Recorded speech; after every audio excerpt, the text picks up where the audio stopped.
Hello everyone, আসসালামু আলাইকুম। আপনারা সবাই কেমন আছেন? আশা করি ভালো আছেন। আর ভালো না থাকারও কারণ তো আছে। হ্যাঁ, আজকে আপনাদের ভালো থাকার মধ্যে একটি জিনিস নিয়ে আসলাম। আপনারা কি জানেন যে আপনাদের পছন্দের নাটক বসরুত 11 নম্বর পর্বটি চলে এসেছে গত পরশু। হ্যাঁ, আপনারা যারা এই নাটকটি দেখেননি এখনই অবশ্যই আপনার ইউটিউব চ্যানেলে যে দেখে আসবেন ফুল ভিডিওটি। ভিডিওটি যারা প্রথম থেকে দেখেন তারা তো বুঝতে পারছেন ভিডিওটা কত ইন্টারেস্টিং এবং কত মজা।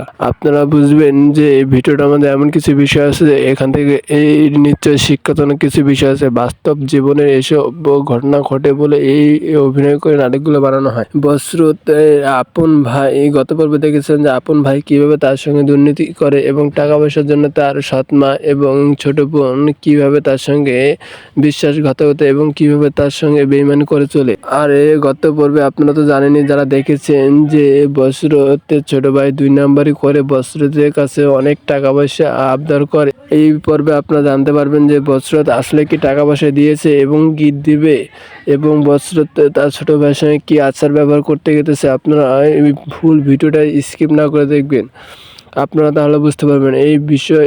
এই পর্বটি আপনারা দেখবেন খুব মনোযোগ দিয়ে আর বুঝতে পারবেন। এই বসরত 11 নম্বর পর্বটি আসছে। এখানে মূল বিষয়গুলো আপনাদের মাঝে আমি তুলে ধরেছি। যে এইখানে আপনারা দেখতে পারবেন যে বসরতের ছোট ভাই এবং তার মা বসরতের কাছে যে ক্ষমা চায়, কারণ কি সে 2 নাম্বারই করে তার কাছে টাকা পয়সা চেয়েছে। ভুল কর্মে বসরত এসব জেনে ফেলেছে।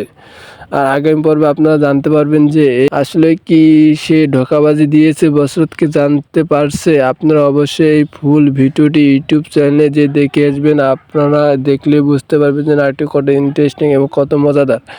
আর আমার এই ভিডিওটা যদি আপনাদের মাঝে একটু ভালো লাগে থাকে অবশ্যই আমার এই চ্যানেলটা সাবস্ক্রাইব করবেন এবং ভালো কিছু দেওয়ার মতো আশ্বাস রাখবেন যে আমি আপনাদের মাঝে ভালো কিছু দেবো এবং নতুন নাটকের আপডেট খবর দেব।